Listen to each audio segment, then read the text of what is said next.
Hello, everyone. Welcome to a bonus episode of the Scooch Podcast. I'm here, Noah, and joined today, Joseph. I can bring you in warm or I can bring you in cold. I could bring you in warm or lukewarm. Get it? Luke Skywalker. Yeah, he was in the... What was the animal he was riding on? I forgot which planet it was in Return of the Jedi. Tauntaun? Yeah. And, Return of the Jedi? Where Han cut open the... It was Tauntaun. It was Empire Strikes Back. Oh yeah, it was Empire. Sorry. Forgive me. I was about to say, I don't remember him riding any animal on Jedi. It's been... I think that's the one I've seen the least. Yeah, it was a Tauntaun. Episode 5. So, did that joke work out for the better? Lukewarm. Also, it's a pun for, like, lukewarm. Yeah, the more you talk about it, the more it goes down. More the value goes down. Yeah. Joseph, why don't you tell the wonderful people at home what we're going to talk about today? In many people's eyes, the best thing to happen to Star Wars since Return of the Jedi, The Mandalorian. All right. Today we're going to be discussing Season 1, and how we're going to do it is we're going to go chapter by chapter. Since there's small, bite-sized pieces to consume in terms of plot, and not really much goes on in this season. Some of the criticisms I've seen about the show is that it's like video game side quest type stories where he upgrades his armor and earns money for like these little bounty hunter. Yeah, but in the grand scheme of the season, everything really kind of matters. But when you're watching it on a weekly basis, it doesn't. It feels like get to the point. Right. That's like my main criticism. I get that some people like it because, they have work and they can't really binge watch an eight episode season. So I get that, but I don't know. Part of me just wishes they just drop every single episode like right away. Instead of weekly. I waited because that would really benefit the show. Yeah, I waited on season 2 after chapter 16 was released just to binge watch it all.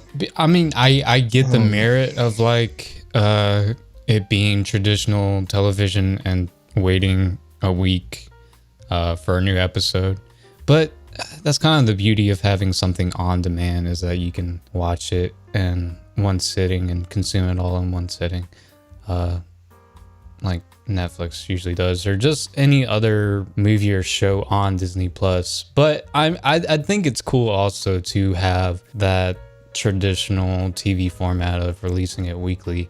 I'm just not personally into it. I'd rather consume it all in one sitting, so I know it's kind of like a coherent story. Or have that option where you can do it if you can, right, or choose to. I mean, you can always just watch an episode like, okay, I'll watch whenever I have free time, I'll watch the next one. Instead of being told to that you have to wait a week, can be sort of a bummer.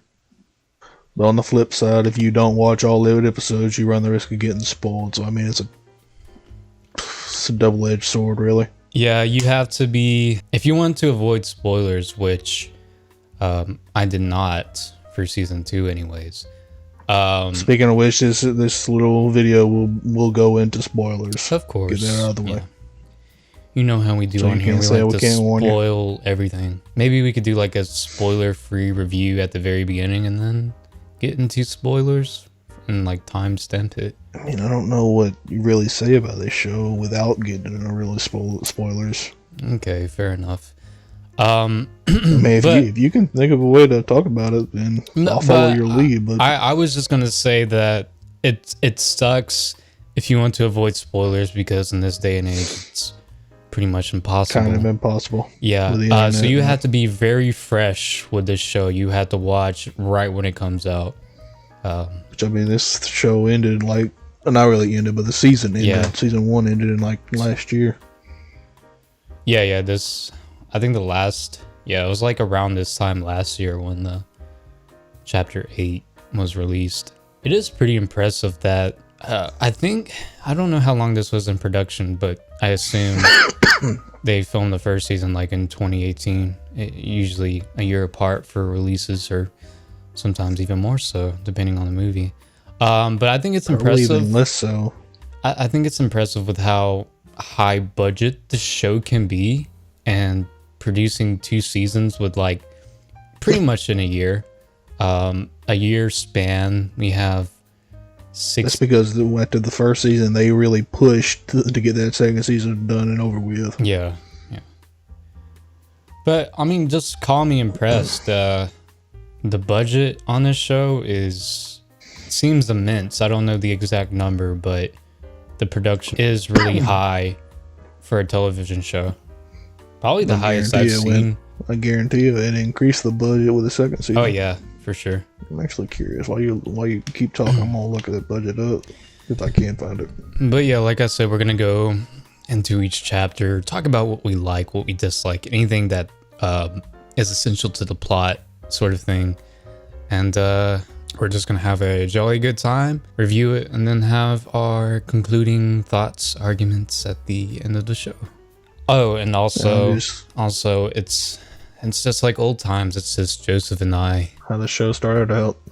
It's kind of come full circle. I don't know. I feel like the bonus episodes are more structured well, because when you get 3 of us in a call together, it kind of just wreaks havoc. I don't know. No, it wasn't that far apart. What, the filming or the budget? The budget. Wow. The first season was 100 million. The second season was 120. Ooh.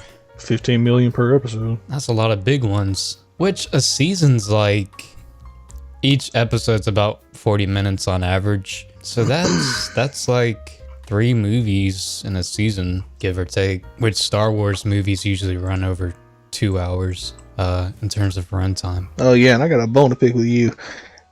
I do not like Maleficent. You were right about the Lion King, but you were wrong about Maleficent. Maleficent, Mulan, same thing. I still haven't seen Mulan either. It's on Disney Plus, right? Yeah, it is. I heard. What was up with it having? What was up with it having a paywall behind it? Don't even get me started on that crap. Is that still there? No, not anymore, because they actually released it. They released it like, I think it was mid-December, sometime this month. So the thing was, it was on Disney Plus. You just had to pay an extra paywall just to watch it. Essentially $30. What? $29.99 if you want to get specific. Bro, you have to pay. You would have to pay me to see. On top of the subscription. You would have to pay me to see the remake. Yeah. You would have to pay me $30 to see it. Like, I knew they were going to release it. Like, I was fine with waiting until they released it. And no, they released. I still haven't even seen it. Shall we get into the Mandalorian chapter 1? Oh yeah. Chapter 1. You gonna timestamp this, right? Yeah, for sure. Okay. Chapter 1, the Mandalorian. We get introduced to the Mandalorian after these bounty hunters are sort of interrogating this fish alien species. Blue alien. Yeah, have we ever seen this creature in Star Wars before? I haven't. I don't know. I haven't seen the animated Clone Wars or Rebels or anything like that. So anything to do with the Clone Wars, I have no knowledge of. I actually just started watching Clone Wars. Okay, so I'm on episode 13 of the first season. Oh, wow. Of Clone Wars right now. The only animated Star Wars series I saw was the 2D animated Clone Wars. Whatever happened to that? I don't know. I tried looking for it on Disney Plus. I can't find it. Is the 3D Clone Wars a continuation of that story, or is it I don't know. I don't know. I haven't seen theatrical. Yeah, it is this in vein of the same art style as the theatrical release of the Clone Wars. I think that theatrical was actually based on this Clone Wars. Oh, okay. Like I said, I have no knowledge of all the Clone Wars or the show, or this Clone Wars started right after. I know they were around the same time. But like I said, we've never seen this species before. We get introduced to the Mandalorian. He walks in. Oh yeah, that's what we were talking about. Everyone sort of goes quiet I forgot. Do the people really don't take a liking to Mandalorians, or I guess they kind of know that they're merciless bounty hunters, so they're sort of intimidating. Yeah, I would say intimidating. But we get a cool scene where he scares the guy, and he spills his drink, and he asks for another drink. And when the bartender slides it to him, the Mandalorian catches it and just like beats everyone up in a really cool fashion. I really like the hand-to-hand combat in this series. I think they choreographed all the fight scenes very well. And that's one of the things I like about that intro, because right away he sliced a guy in half with that sliding door. Yeah. And jeez, that was really cool. You knew this was going to be a little different from the sequel trilogy. Yeah, a little darker here. What do you think about the planet that he's on? I really liked how it looked. It was really icy. I mean, it was another planet. I mean, we've seen... I know, but just like the cinematography on it was really nice. Oh, yeah. Yeah, I mean, if that's what you mean, yeah. Yeah. When I first watched this episode, I was kind of blown away how, not just the planet, but just like how large scale this seemed to all be. And it's awesome that, at least in the first season, we get to see different planets. We get to revisit some that we'll get into later. But without getting too much into season 2, I liked how this first season was like a different creature. And it's going to be kind of hard to avoid anything for season 2. Yeah. Mando goes back to Navarro to collect his pay from Grief Karga. I like Grief Karga a lot. Do you mean Apollo Creed? Yes. Do you mean Chubbs? Yes. Do you mean, I forgot his name in the Predator? Or Predator, sorry. Not the Predator. Not the shitty one. I don't know his name in the Predator either. Black guy. Black soldier. Jeez. What if he was credited as Black Soldier? Yeah, I highly doubt it. I wouldn't be surprised. 80s were a different time. Also, Grief Karga is the leader of the Bounty Hunter Guild, and he offers various jobs to different bounty hunters, but apparently the jobs are not that aren't paid very well. Are we to believe that the Mandalorian's new to this guild because he's complaining about the pay, but yet he still takes the jobs? I don't know. I actually never thought about that. I think they did mention, it's been a while, but I think they did mention that he's new to the guild or new to Navarro or what have you. But then Karga offers Mando a higher paying job, but he has to do it face to face. All he can do is offer an address to this client. And the guy's voice... said his name, did they? Huh? Did it ever say the character's name, or was he just called the client? I think he was just called the client. All we're given is that it's a 50-year-old target. And they want it brought back alive. Oh, that's kind of weird, because why did the IG unit want to kill it? Oh, I guess his bounty guild wanted it dead. It wasn't necessarily the same guild. No, because they said they're part of the same guild. I don't understand why the IG unit wanted it to die. I guess for plot convenience for the Mandalorian to save it. Oh, and when Mando lands on this planet, I liked how I like how Mando, he seems, badass, and he is, but he's introduced as this really badass character that can fight off for bounty hunters.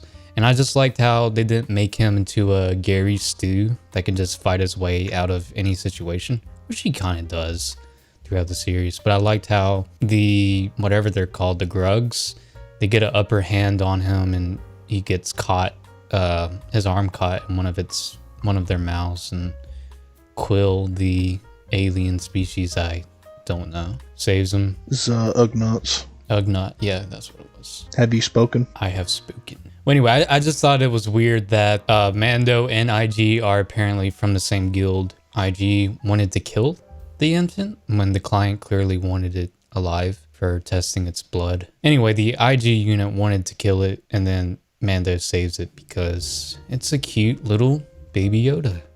A Yodeling. Which, and a million memes were born. Yep. Baby Yoda is undeniably cute. So I totally get why Mandalorian wanted to save the baby, but I think also is when the Mandalorian saved him when he was just a small child that, you know, he kind of pays honor to that or what have you to save this 50-year-old child. But, you know, Yoda is like 1,000 years old. So this species ages significantly different than any other species that we really come in contact with in the Star Wars universe. Anyway, let's move on to the child. So I don't know what the planet name is, but Mando is stuck on this planet and he gets like ambushed by whatever It's Tatooine. This isn't Tatooine, is it? Yeah, it is. Oh, it is. It's like a distant. I don't know. I'm just kidding. No, because he literally goes to Tatooine in one of these. But anyway, the Jawas, which I haven't seen in a long time, take parts from a ship. I'm trying to remember, were they in the sequel trilogy? I don't remember. But this is kind of a filler episode. Pretty much just to get his parts back, he has to find this egg. And like pretty much the only big thing that happens in this episode is that we see Baby Yodeling using the Force to stop this Mudhorn, aka Rhino. Did you get hungry when the Jawas ripped open the egg? Oh, who wouldn't? It's like custard. That thing looked delicious. Yeah, it did look like straight custard. But yeah, this is just like a filler episode. I wouldn't really call it a filler. I mean, not really much happens. Just the Force is introduced. But it's pretty much just him getting his parts back from Jawas, the most annoying creatures in the galaxy. That and building up the relationship of Baby Yoda and Mandalorian, which was pivotal in the third episode. Right. Because if it wasn't for him, I don't think that. Do you want to go ahead and get into the third episode? Let's get into the sin. Yeah. Because I really don't think if Baby Yoda, or as we'll find out in the second season what his real name is, but since we're still on season 1, we'll pretend that his name is Baby Yoda. That's why I haven't said the Mandalorian's name yet. Because I don't even think it's said in this season, if I'm not mistaken. Yeah, it did. Oh, they did? It was like later in the season, though. It wasn't right away, I don't think. Well, if you're unfamiliar with the Mandalorian and we say Din, just know that we're referring to the Mandalorian. Yeah, because of him saving Mando, I don't think he would have really cared what happened with the child. I mean, yeah, he did save it, so I don't know. But that was his instruction, was to have the target brought back alive. But yeah, I think true. It just further increased the bond between these two. And excuse me. Maybe he wouldn't have cared to return it, but I think he still would have. But yeah, this second episode just kind of builds up the relationship and introduces the Force. But like I said, not much happens. In the sin, he delivers the child back and gets a heap and 20 bars of Beskar. And Mando's worried about what's gonna happen to the child. Yeah, he doesn't rescue it right away. Right? I think like literally the next scene is he goes to the armorer to replace the armor that's been damaged by the Mudhorn. Yeah, and then he gets is that when he got that emblem?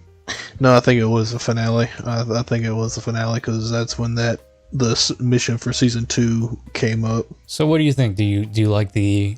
I mean, they're not much different, but do you like the older armor better or this brand new shiny Beskar? I mean, I've gotten used to the Beskar armor now. Yeah, I love the way the Mandalorian looks. I'm not a big fan of how the other ones look that much. I mean, it was like the beginning stages of his character. I mean, it's like how you do like RPGs where you can like customize what your character wears, like the starting armor. Yeah, I mean, I liked his old armor too, but I mean, like the other Mandalorians, I didn't really like their armor.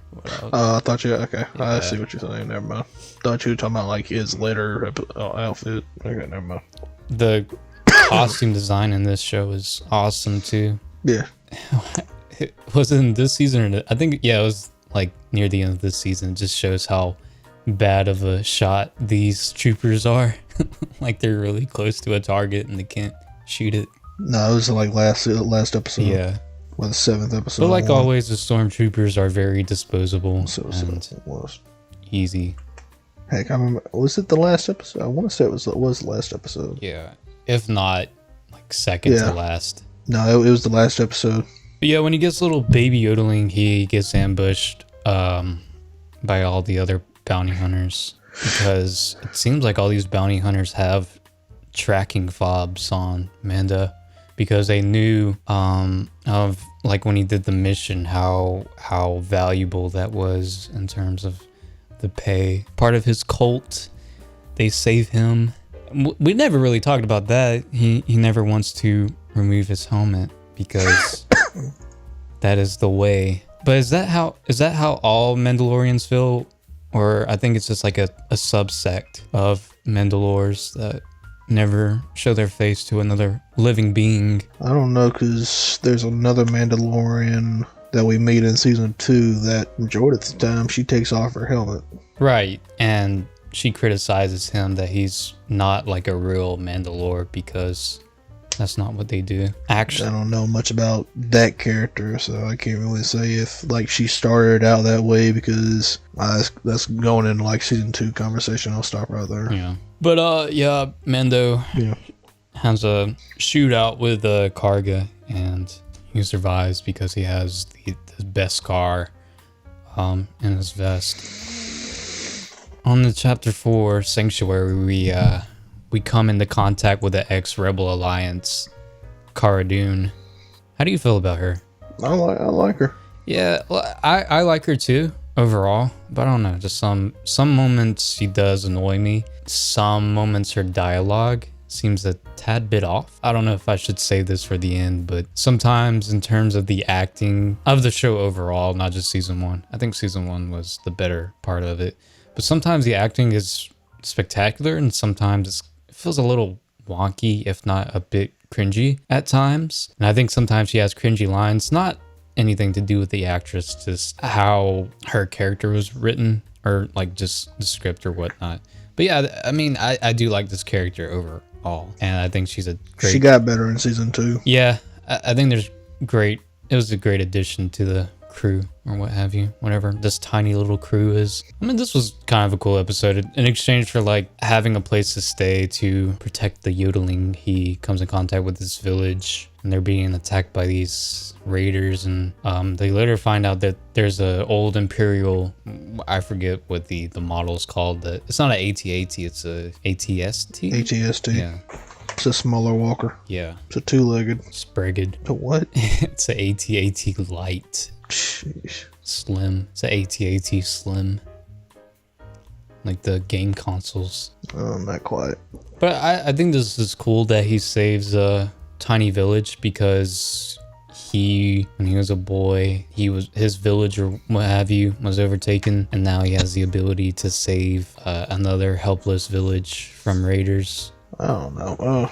Anyway, when he another cool thing is when he saves the village, he almost wants to just chill there with Omera. She almost takes his helmet off before, they're ambushed, of course. He kind of comes to the realization that the client will always send out a bounty on his head for having baby yodeling with him at all times. So he kind of always has to be on the run, so he can't stay there for a better life or what have you. But yeah, it just shows like a very vulnerable moment where he almost lets Omera take off his helmet. Do you want to kick us off with chapter 5, JMash? Sure, why not? Well, I said earlier that I had found, like, I think I said earlier, I don't know if I actually did.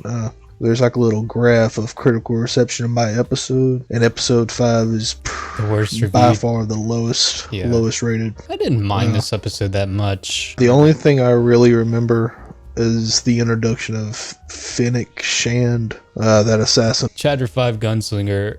I don't like this casting. It seems like they pulled off a YouTube vlogger or whatever. They try to like portray him as kind of cool because he's on Tatooine now, and it's the same canteen that Han was when he shot Greedo, and he even has like the same, he even sits the same at the table. But it was a cool callback that wasn't like super blatant.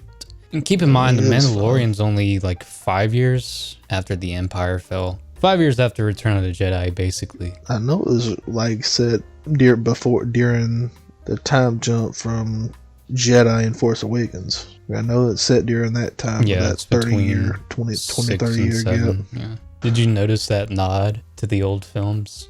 I probably did, but like I said, it's been a little bit since I've seen it. So you had to rewatch it. And do season 1. I didn't have enough time. Well, hopefully you'll be more coherent with season 2. Hopefully well, I mean, that's still fresh in my mind, though. Okay. We gotta do that one soon before it escapes. Which, I mean, season 1, I saw, like, all of it before season 2 started, but season 2 started in October. Yeah, I remember, like, the big things from episode 1, but, like I said, some of the smaller details, don't really remember. The main thing that happened in this episode was the introduction of that Fennec Shand. This actually, the Mandalorian actually fits in very well with the Year of the Lopez. Yeah. Because Mando is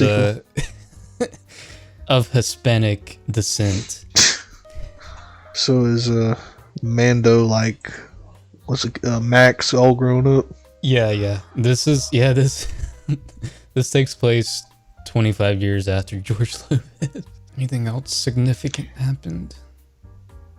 That's pretty. I guess much we get it. Introduced to the mechanic. Well, and so like she ended up getting shot or something, and somebody had come over there to help her, and it never said who it was until season 2 or something along those lines. I remember like it was off camera. You saw a glimpse of this bald shoes or something that you like a shadow or something. You never saw who it like actually was until season 2. Joseph, we're gonna do a quick ad.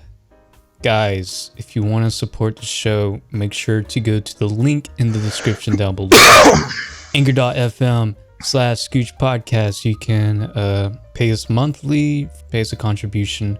It would help us out greatly with the show to keep these episodes coming consistent and strong. You can hear more of me and Joseph talk about Star Wars, because there's plenty of Star Wars content. All you gotta do is go to that link, and you can pledge $1, $5, or $10 monthly. So that is anchor.fm/Scooch Podcast. Again, anchor.fm/Scooch Podcast. Joseph, we're in the. So you said 5 was the lowest rated episode in season 1. Yeah. I would have thought it was 6 because 6 is a little. That was next. So 5 and 6 are the black sheep. According to what I'm looking at, IMDb. the first 3 episodes was between the first 4 episodes was between 90 and 95. Yeah, those are really then strong 5, episodes. Yeah. Yeah. The 5th episode was at 75. Ooh. Took a plunger. 6th episode was between 80 and 85. And 7 and 8 were about 100. Wow. Well, it was 100. Wow. I gotta say, I think I like chapter 5 better than 6. And I like 6. yeah, like when they introduced, especially in the latter half. Yeah, when they introduced Bill Burr at first, I've grown to like the character, but I don't know. It kind of threw me off a little bit. Yeah, it took me out of it, because it's pretty much just Bill Burr being Bill Burr. Yeah, just kind of more PG, more tame. Yeah, more PG, more science fiction. He has to role play that he's in a Star Wars universe, but it's Bill Burr. Then Twi'lek, that little alien. What was the reasoning again? Why did he even come in contact with his former partner? Was it just like, here's the plot, here's what's going to happen in this episode, or was there anything leading up to that? I can't remember. It seemed like it was. What I'm looking at, it says it was for work. Yeah, I think that's another reason why I didn't like this one. Is it just felt out of place, out of nowhere, just to shoehorn these like extra characters into the story. Yeah, it seemed like this came out of nowhere, basically. Anything else of importance or is interesting that happens in this episode? I mean, the last 20 or so minutes was just straight up Mandalorian being a horror movie monster. Maybe like last 10-15 minutes would be more accurate. But I mean, this just showed that he's very intelligent and strategic Mando. Yeah, and he ended up having them locked up. Then in chapter 7, Karga sends Mandalorian this message about reuniting and using the yodeling as a bait to finally kill the client and free the town. 7 was where it really got good. And we're introduced to Gideon, which is Gus from Breaking Bad. I don't know if you've seen Breaking Bad, but Yeah, I haven't finished watching it, but yeah. Yeah. Have you gotten to, I think it's like season 3 or 4 with Gus? Like, I know I've met Gus. Yeah. I don't know how much I've seen of him. This guy's good at playing a villain. I don't know the actor's name. He's been casted in a lot of stuff but I can't lately. Giancarlo Esposito. What I was referencing earlier was how bad of a shot the troopers are. Remember, they couldn't hit whatever they were aiming at. It was like in close proximity within them. That was the next episode. That was the finale. Oh, was it a finale? Well, whichever one. 7, 8. Yeah, I know what you're talking about. It's kind of like the same, like one big, like they're just saying pretty much set in the same town or same conflict. But yeah, 7. I mean, that's when it really started getting action heavy, and it actually did come out on my birthday. I just saw that. Okay, so this is when Quill reprogrammed the IG unit to be an ally instead of an enemy. Yeah, nurse bot. Which IG units are not. It's cool to see because they are just like killers essentially, and for it to be reprogrammed into this nursing bot that looks over a child, it's funny and cool, and I like that. I haven't seen like much side Star Wars media, but I haven't seen an IG unit since I think it was Empire Strikes Back with IG-88. Yeah. So it's been a while. Empire. Yeah. So it's really cool to see this one, like, you know, with new and improved CG instead of it being practical effects. It looks good. I like the way the IG units are designed, and call back to episode 2 when it was like spinning its arms and was direct with all of its shots with the blasters. I thought was really cool. He was after the bounty as well. It was 8.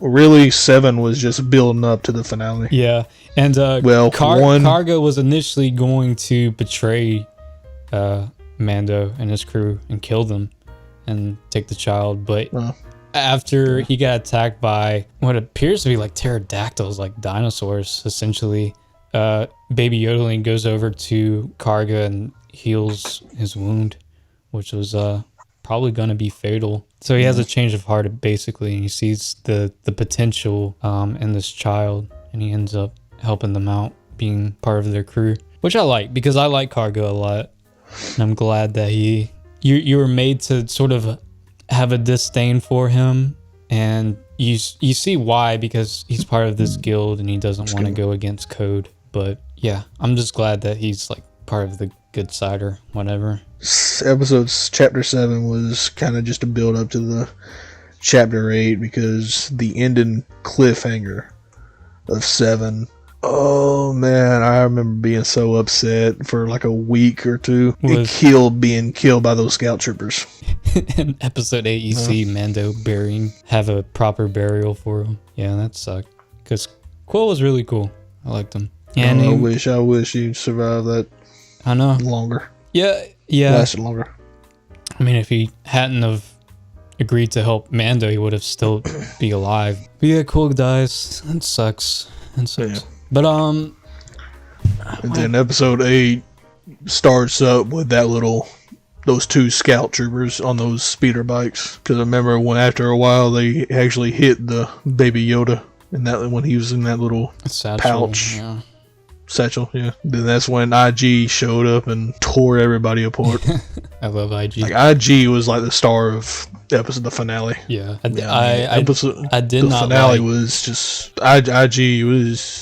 finale was just balls to the wall, action for the most part. I did not like really, however, when the certain trooper that's in control of fire, I presume, because part of his armor is red. I don't know like the particular name for it, but just like the stormtrooper with the flamethrower, they burn him out, and Yoda stops it with his force power, or not Yoda, but the baby yodeling stops it with his force powers. And I forgot what, wasn't there like an explosion?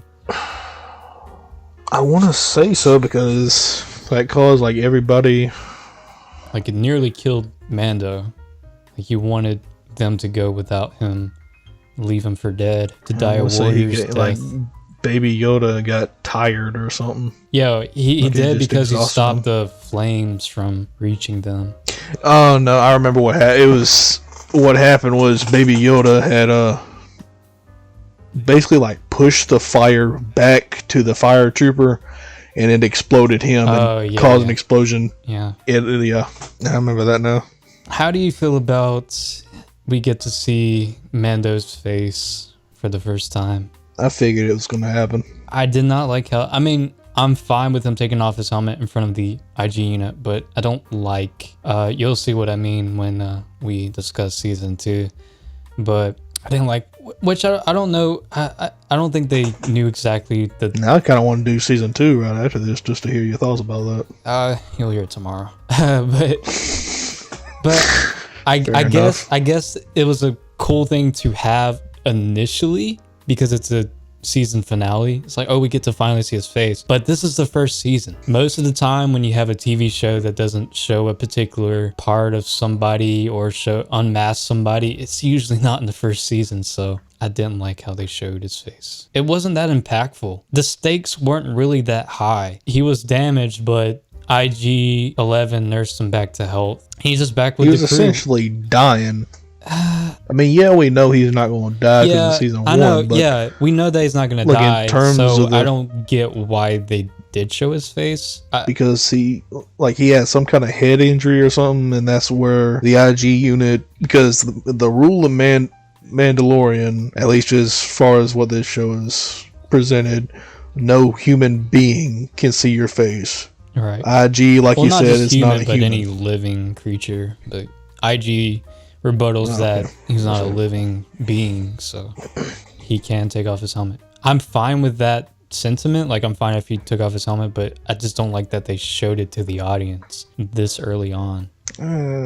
Because I didn't feel like the stakes were raised all that high. Yeah, he was near death, but we knew he wasn't. Like, I think it has to be, if they were to have this rule that they can't show their face to another living being, I think it has to be more impactful or symbolic. And showing us, when he shows it to the IG unit, and it shows, I don't know, it just wasn't impactful. It was not disappointing, but it didn't set right with me. I'm like, oh, why did they do that? Because until like this moment, he hated like all droids because of what happened when he was younger. I mean, a lot of characters in the Star Wars universe doesn't like droids. We shouldn't. I know a lot of droids are fan favorites. I know a lot of droids are fan favorites, but it's not impactful for this character. I know he has a strong disdain for droids because they killed his mom and dad and essentially his village, but like, I don't know. I don't think it was all that impactful, in my personal opinion, to show destroyed its face. This moment, did he know about Quill? I don't believe so. No, because when he goes back to the ship after he thinks he killed Moff Gideon. Yeah, Moff Gideon. Then he goes back to his ship and you see that he did a proper burial for Quill. Like, I knew he buried him like after all that, but I don't remember if IG told him what happened or yeah, you're right. Whatever. Someone did tell him, but I can't remember. Either way, Mando, because Quill actually trusted the IG unit because he reprogrammed it, and Mando put his, I guess, pride, ego aside and put faith in what Quill not really stood for, but he trusted Quill. Yeah. That the IG unit was different, so he trusted him, and I don't think that from that moment on, really because of that moment, because he was hesitant at first, and like I said, I wish the scene didn't exist, basically. But if it wasn't for that scene, I don't know if you would really feel the same with the ending of the IG unit character arc. Even though he sacrificed himself. I mean, I think it would have been... Yeah, because he's like, I detect sadness in your voice that I have to save you guys and self-destruct. Because... Like I said, I don't mind him that he de-helmed himself in front of the IG unit. I just don't like that they showed us. That's all. And when we get into season 2, I think I'll have a fair argument to where you'll see where I'm coming from. Agree to disagree. You'll see. You'll all see when we talk about season 2. I'll say in the season 2 there was one moment where it was kind of let's not get into it. unnecessary. I guess I'll explain my side. I think it's justified why this scene didn't sit right with me. It's fine. It doesn't ruin anything, and I don't think they exactly planned out at this point up to chapter 16. I could be wrong, but I don't think they really. I would beg to differ with that ended cliffhanger. I mean, like, not see it all the way through. But, I mean, as a season finale, I guess they're like, hey, here's his face. But, like I said, it's too early. Just agree to disagree. It's too early. It's too early to show it. It's not impactful at all. I don't think it's impactful. It's not like a big shock. I think they could have definitely saved it till later. I bet some people who worked on this production did regret it. Well, unless Pedro Pascal, who plays Mando, has a clause in his contract. I don't know if he does or not. I'm just a theory, a thought to put out there. Maybe he has a clause in his contract where he has to reveal his face. No, I'm not saying that he shouldn't reveal his face at all. I'm just saying it's too early. Doesn't like once every season. Why would that be a thing? We'll get more into this like the second season because the helmet issue becomes a real big thing in season 2. So we'll just put this off till season 2. If you want to hear more about this conversation, tune into. Yeah, if you want to hear post this like today or something. Season 2, make sure to subscribe and keep up to date when we release a video. Yeah. Bell notifications on, and you'll see what we think about chapter 2. If you enjoyed this video and you made it to this far, any concluding arguments or thoughts on the show? You could probably like wrap it up in a basic summary how you felt. I mean, I love this season. Yeah. Well, we didn't even talk about the ending. Okay, what happens in the ending? Moff Gideon, the Darksaber. Oh yeah, yeah. And Mando going one-on-one with a freaking TIE fighter and get his jetpack. Anyway, let's wrap it up. Wow, you just gonna end it without talking about the Darksaber? What about it? I guess talk about that. I guess talk about that in the. Well, yeah, it's more of a plot device in season 2. But I actually ended up liking this season. It did kind of surprise me. I wasn't really expecting that much when this season was first announced. I know everybody was excited for it because bounty hunters and all this and that. But yeah, I love the show. First season. I don't know if I like it more or less than the second season. Like there are some things we'll talk about more on that in the second season review. But as a whole, love the first season. Scale my score. As it stands right now today, I'll give it an 85%. Pretty low for a JMash score. Pretty high. What you talking about? I don't know, but a lot of things you're like 90%. I'm like, wow, that's a high score, but it is your rating. I'll be honest. I kind of wish there's one movie that I wish I would have rated a little lower than 90. Was it Coco? No, Coco I rated perfectly. What movie was it? It was the way back. I still love the way back, but yeah, I don't know about 90. I was. You're feeling good that day. Yeah, you're feeling generous that day. I'll get into season 1 of The Mandalorian. So I didn't see this. I kind of rewatched it for the first. I kind of watched that for the first time. When we reviewed it, I watched it. That was the first time I watched it since I saw it. Way to interrupt me. Sorry. You're fine. Go ahead. I know sometimes you just have to get a thought out. What I think about season 1 of The Mandalorian. So I didn't see this upon arrival, like right when it released. I was kind of late to the party because I didn't really want to invest in a Disney Plus subscription at the time. But when I did finally watch it, there's a lot of hype behind the series, and it had to live up to a lot with me because I'm a big Star Wars fan.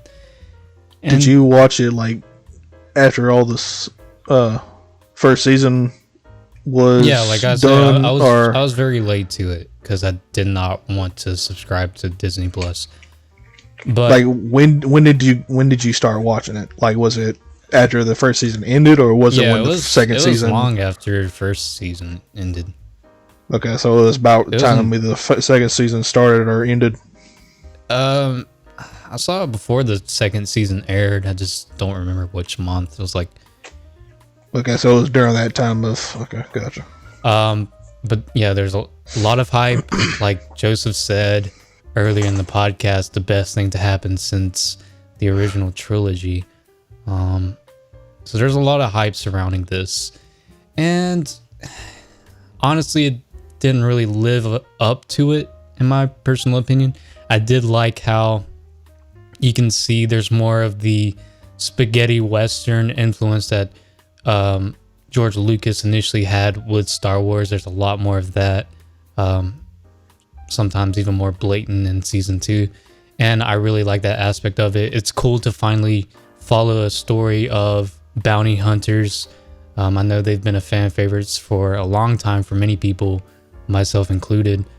And yeah, there were some stinker episodes in this season that I kind of feel were a bit skippable, but I wouldn't recommend skipping any episode because there's only 8 in both of these seasons, so might as well watch them. They just didn't grab you. Yeah, and I also have a gripe with some of the storytelling. There wasn't like it started off kind of slow, which is expected for a show just beginning, but some of the story felt like video game side quests story, and I don't know, it took a while for it to start gaining momentum, but I think it did reach it on these like final 3 or 2 episodes. Overall, I like the show, but I do think it's a bit hyped, a bit overrated. I'd probably give this 3.5 stars to 4. Probably 4.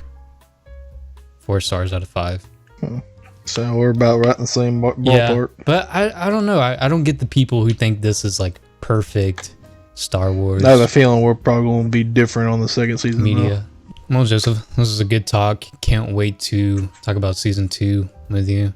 And everybody stay tuned for season 2, because I know that's fresh off everyone's minds and will be more relevant. But we never reviewed the first season, so I think it would have been better to review the first season first before we get into season 2.